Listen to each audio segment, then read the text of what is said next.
Éramos los únicos en el búnker. Vimos a la gente morir en el búnker. Solo quería empujarlo un poco. Pensé que estaba durmiendo. Todos estábamos cansados, ¿sabes? Fue el último guardaespaldas de Adolf Hitler, el único testigo aún con vida de sus horas finales. Un soldado, un guardia, una sombra silenciosa en el colapso del régimen más infame del siglo XX. Las imágenes y sonidos de la victoria en Europa resuenan a través del Atlántico y alrededor del mundo. Durante décadas guardó silencio, negó saber algo. Pero antes de morir, rompió el silencio con una carta tan perturbadora que está obligando a los historiadores a replantearse todo lo que creíamos saber sobre el dictador y sobre el hombre que nunca dejó de protegerlo. Tú eres el verdadero héroe. El camino de un soldado hasta el lado de Hitler. Rochus Misch nunca tuvo la intención de convertirse en testigo de la historia. Nacido en 1917 en Silesia, huérfano desde joven y criado por sus abuelos, era solo otro muchacho moldeado por el caos de la Alemania posterior a la Primera Guerra Mundial. Como muchos otros, se unió a las SS no por odio ni ideología, sino por supervivencia, estabilidad y un futuro. Pero todo cambió en 1938, cuando fue elegido personalmente para unirse a la Leibstandarte SS Adolf Hitler, una unidad de élite creada para proteger al propio Führer. Era un puesto que pocos alcanzaban. Tenía que ser leal, obediente y no cuestionar jamás las decisiones del régimen. Con tan solo 23 años, Rochus Misch ya no era solo un soldado. Estaba dentro del círculo íntimo de Hitler.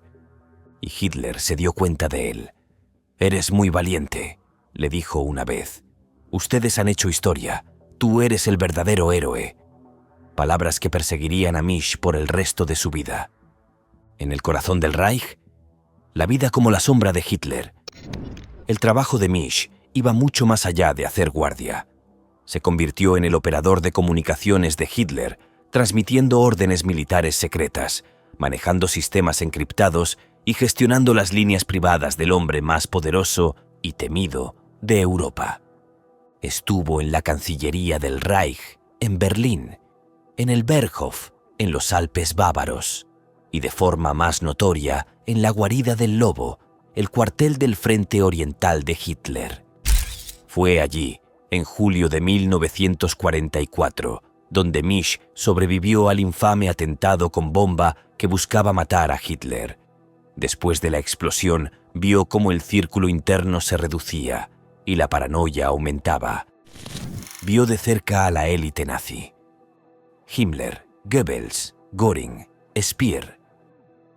Hombres que ordenaban genocidios de día y cenaban juntos por la noche.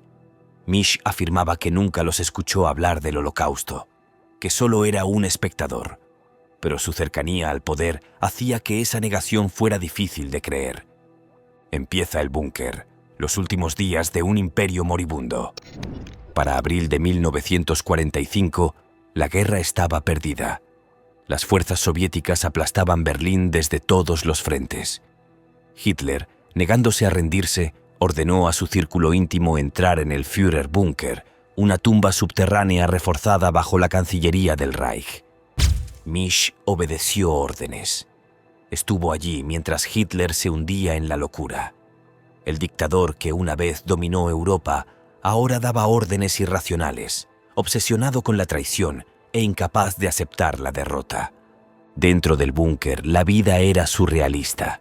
Las paredes estaban cargadas de humo y sudor. La energía se cortaba intermitentemente. El aire viciado olía a moho, hierro y miedo. Las raciones se reducían a galletas, carne enlatada y café aguado. Las noches se sentían eternas. Las conversaciones eran en voz baja. El sonido de bombas a lo lejos era constante. Algunos miembros del personal lloraban en silencio. Otros se quedaban mirando al vacío. No había risas. Y aún así, Hitler seguía dando órdenes. Mandaba a ejércitos fantasmas que ya no existían. Los mapas se actualizaban con victorias invisibles. La lealtad se volvió una forma de locura. Y Misch, encargado de mantener abiertas las líneas de comunicación, lo vio todo desmoronarse desde adentro. 30 de abril de 1945, el día en que la historia se congeló. El 30 de abril de 1945 ocurrió. A solo unas habitaciones de distancia, Misch escuchó el disparo. Hitler se había quitado la vida. Eva Braun, su nueva esposa desde hacía apenas 40 horas, había ingerido cianuro. Momentos después, sus cuerpos pasaron junto a Misch, envueltos en mantas, arrastrados hasta el jardín, colocados en un cráter poco profundo y prendidos fuego. Todo se hizo según las instrucciones de Hitler para negarle a los soviéticos un trofeo. Durante 3 días más, Misch permaneció en el búnker. Las puertas estaban cerradas. Escapar era casi imposible. Algunos lloraban, otros rezaban, algunos escribían cartas de despedida. Y luego, sin órdenes que seguir, Rochus Misch salió a las ruinas de Berlín y cayó directamente en manos soviéticas. Capturado por los soviéticos, 9 años de silencio. Los soviéticos no perdieron el tiempo. Sabían exactamente quién era, el guardaespaldas de Hitler, un testigo directo de los últimos días del Reich. Para ellos, Misch era una caja fuerte humana de secretos. Lo llevaron a varios campos de trabajo y prisiones por toda la Unión Soviética. Los inviernos brutales le congelaban los dedos. Los veranos traían fiebre. La comida era escasa. Col hervida, pan negro, sopa aguada. Los interrogatorios eran implacables. ¿Cuál era el estado mental de Hitler? ¿Habló sobre armas nucleares? ¿Dónde estaban los archivos secretos? ¿Quién más sobrevivió al búnker? A veces hacían la misma pregunta de 50 formas distintas, esperando un solo error.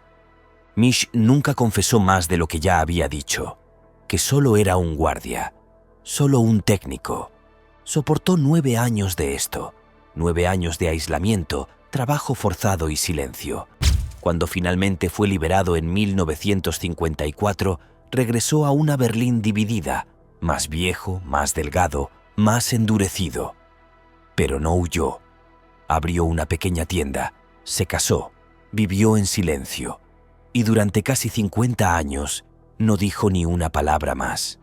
¿Un civil tranquilo o un hombre que ocultaba algo? Durante décadas, Rochus Misch se mantuvo en las sombras. A diferencia de muchos ex-nazis que huyeron o fueron enjuiciados, él se quedó. Evitaba entrevistas, se negaba a presentarse ante los tribunales y parecía haberse desvanecido en la vida civil. Pero para comienzos de los años 2000, eso empezó a cambiar. Como el último miembro vivo del equipo personal de Hitler, Misch reapareció de pronto. Dio entrevistas, participó en documentales históricos y en 2008 publicó El último testigo. Pero lo que sorprendió a los lectores no fue lo que admitió, sino lo que se negó a enfrentar. Las memorias que defendieron a un monstruo. Rochus Misch no hablaba de Hitler como un tirano, sino como un jefe exigente y malinterpretado. Era un jefe maravilloso, dijo una vez. Siempre estábamos allí, día y noche. Hitler nunca estaba sin nosotros. Negó tener conocimiento alguno del Holocausto. Reconocía que existían campos de concentración como Dachau, pero insistía en que jamás entendió lo que ocurría dentro de ellos. Los críticos lo llamaron revisionismo. Los sobrevivientes lo llamaron cobardía. ¿Era verdaderamente tan ingenuo? ¿O seguía protegiendo al hombre al que había servido sin cuestionarlo? De cualquier forma, cuando Misch murió en 2013, el mundo creyó que se había llevado sus secretos a la tumba. Pero entonces, no fue así. En el año 2025, un equipo de construcción en Berlín, al renovar un apartamento abandonado, descubrió un contenedor metálico sellado, oculto dentro de una pared. En su interior, un sobre amarillento, escrito a mano en alemán y fechado en 2012. Estaba firmado con nombre completo, Rochus Misch. La primera línea decía, «Ya no puedo guardar silencio». Lo que siguió contradecía todo lo que había declarado en público. La carta era desesperada, llena de remordimiento y aterradora. Misch confesaba que había mentido para protegerse. Describía cómo había presenciado el entierro de enemigos políticos vivos en bosques remotos, ejecuciones ordenadas sin juicio llevadas a cabo en silencio. Afirmaba que Hitler a veces observaba desde detrás de un vidrio y que una vez murmuró: «La justicia duerme mejor bajo tierra». Relataba experimentos con veneno realizados en prisioneros, cronometrados, observados y registrados por el propio Hitler.